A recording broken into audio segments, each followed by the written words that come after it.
L'eau. Que ferions-nous sans eau?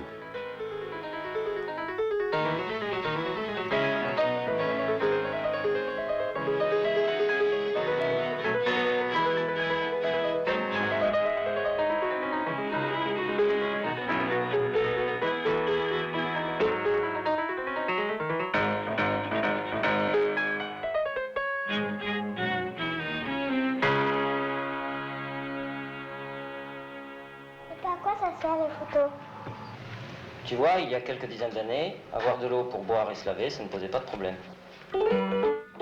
Oui, il y a un peu plus de 150 ans, les puits et les citernes n'ont plus suffi à Marseille, devenue grande ville. En 1850, on a construit un canal pour amener à chaque maison l'eau de la Durance. Dans les pays de soleil, l'eau est d'autant plus précieuse qu'elle est rare. Le proverbe le dit, ici, l'eau, c'est de l'or. Papa, celle-là, tu la filmes pas? Non, d'ailleurs, regarde bien, elle est déjà tournée. Mais du temps de Louis-Philippe, ils étaient 200 000 les Marseillais. Ils sont plus d'1 million aujourd'hui.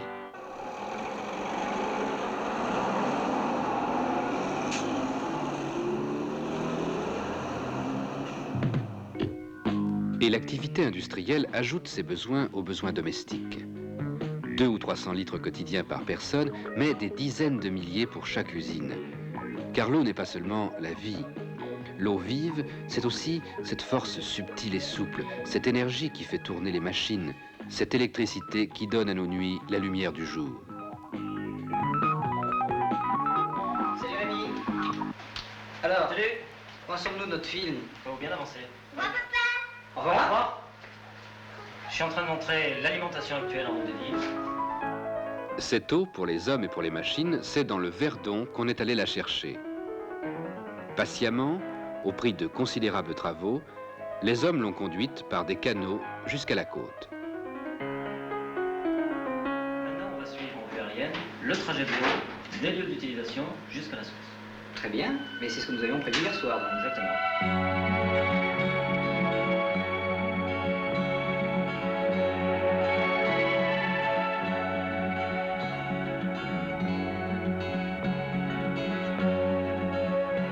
Derrière la muraille d'un barrage, un lac est né, le lac de Sainte-Croix.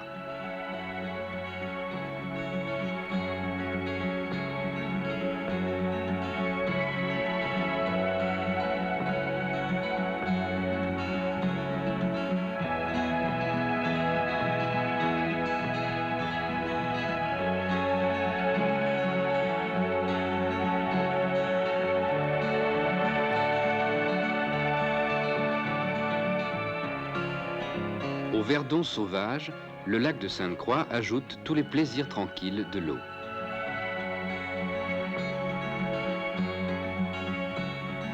Cette beauté nouvelle n'empêche pas certains de regretter leur paradis perdu. Qu'est-ce que c'était, Fontaine-l'Évêque? Fontaine-l'Évêque, c'est un courant navire, vous l'avez connu sûrement. Hein. Vaguement, oui. Il y venait quand même chaque année environ 50 000 touristes. Hein. C'était que ça en valait la peine. Hein. C'est une belle proportion. Ouais. Il y avait une grande source, enfin. Une grande propriété, très bon terrain. Là. Ouais. Avant, c'était un terrain cultivable. Ouais. Il y avait 2 mètres d'alluvion, on avait une très belle propriété. Là. Ouais.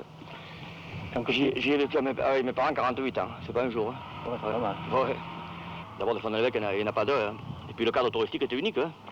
Qu'est-ce que vous faisiez là?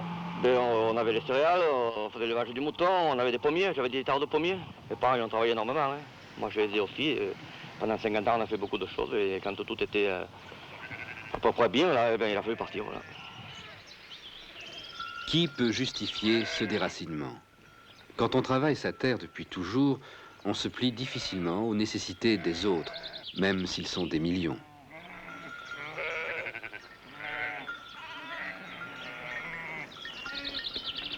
Il y avait la campagne, la bergerie, le restaurant, il y avait tout. N'est-ce pas? Et maintenant, on nous a fait partir depuis le 15 août. Alors, on est en haut sur la montagne, là. Alors, ben nous voilà, c'est le dernier moment qu'on va passer ici. Ça va être la mise en eau, quoi. Et ben, nos moutons, au lieu de manger dans l'endroit fertile où c'est le meilleur, ils mangeront dans la forêt, dans la colline. Bon. Comment faire du moment que le barrage est nécessaire? Il est bien philosophe, ce berger. Il y a des années déjà, il avait vu le lac dans la vallée. Les matins de brume, on apprend bien des choses.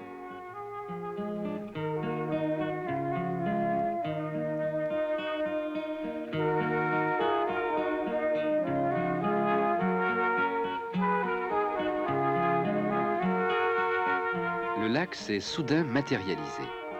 Et dans le calme d'un matin d'automne, en contemplant la digue qui arrête les eaux tranquilles, le passant n'imagine pas l'activité bourdonnante d'hier.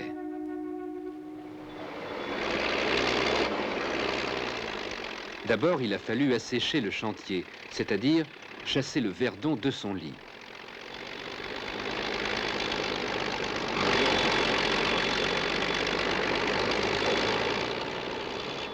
Détourné vers la galerie de dérivation, le verdon laissait le champ libre aux travailleurs.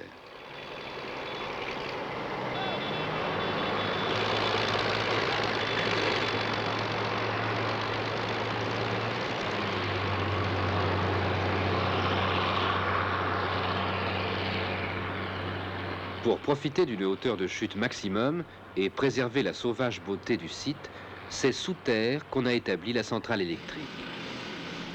Travaux durs des mineurs conduits avec l'exactitude des géomètres, parce que c'est dans ce rocher qui vous entoure et qui peut vous écraser à chaque explosion qu'on doit imprimer le dessin des ingénieurs et lui donner sa réalité.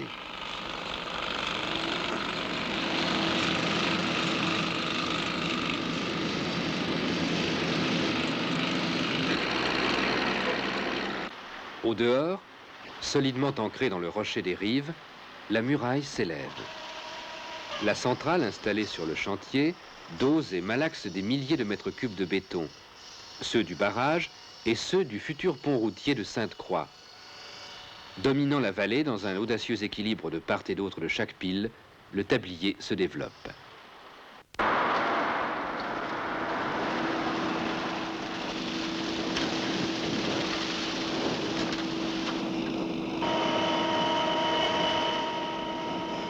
Dans le va-et-vient continu des bennes de béton, il a fallu 4 ans pour édifier cette muraille de 50 000 mètres cubes.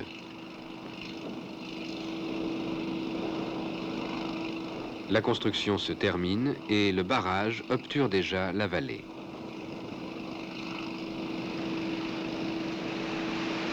Une fois fermée la galerie de dérivation provisoire, il n'y aura plus qu'à attendre la montée des eaux.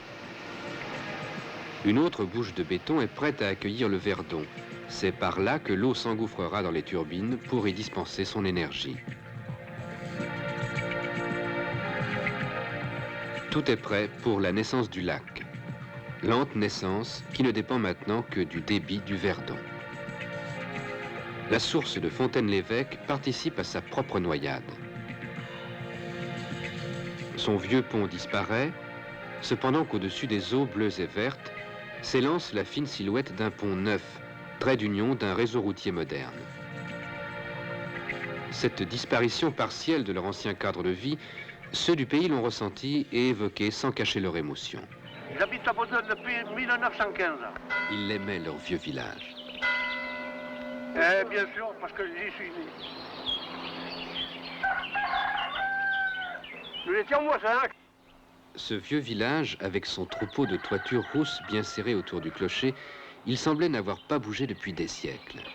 Eh oui.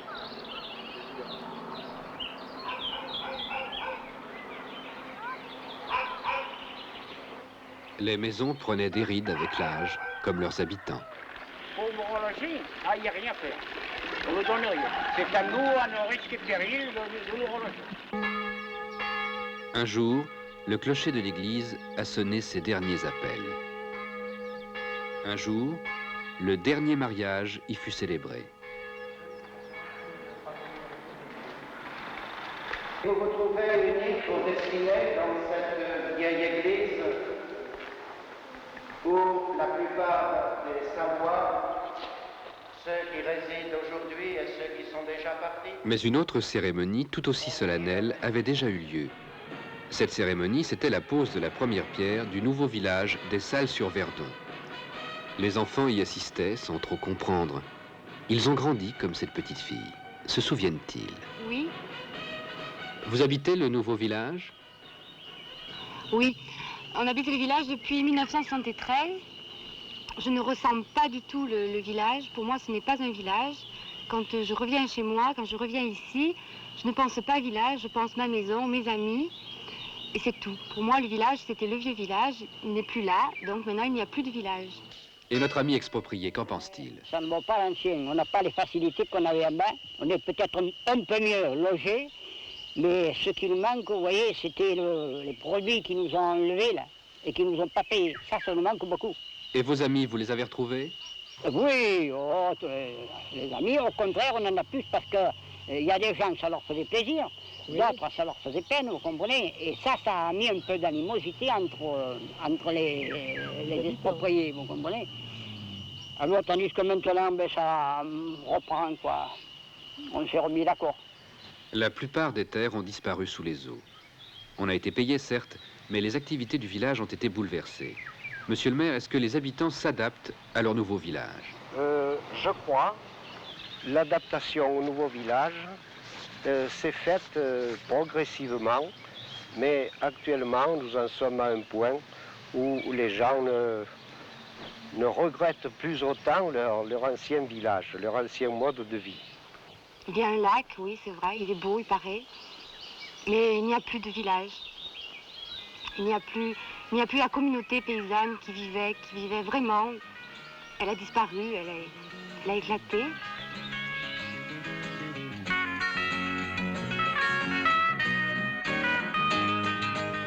Peut-on douter de la beauté du lac? Mais peut-on croire aussi que ceux du vieux village se retrouvent sans nostalgie dans leur nouvelle maison? Un ouvrage utile a été créé. De nouvelles routes favorisent l'essor du tourisme.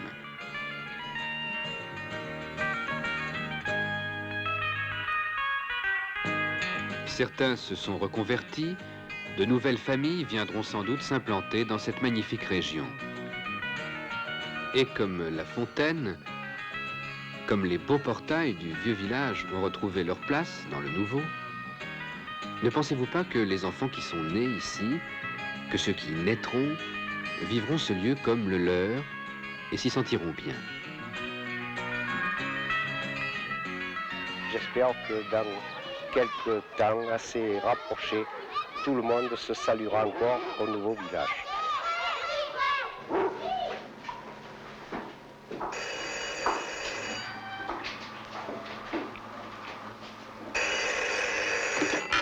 Oui?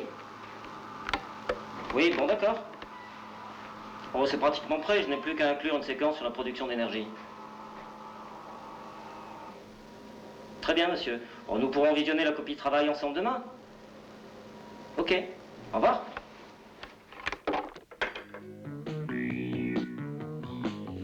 Elle travaille l'eau du Verdon. Non seulement elle vient jusqu'à nos maisons, mais elle produit une partie de cette énergie nécessaire et propre. Là-bas, le village s'endort au coucher du soleil. Mais au cœur du rocher, l'usine fabrique des kilowatts. Entièrement automatisée, en toute sécurité, sa production, comme celle d'une quantité d'autres centrales, est modulée à plusieurs centaines de kilomètres de là. Depuis ce quartier général de l'énergie, elle va ressusciter la lumière jusqu'aux villes lointaines.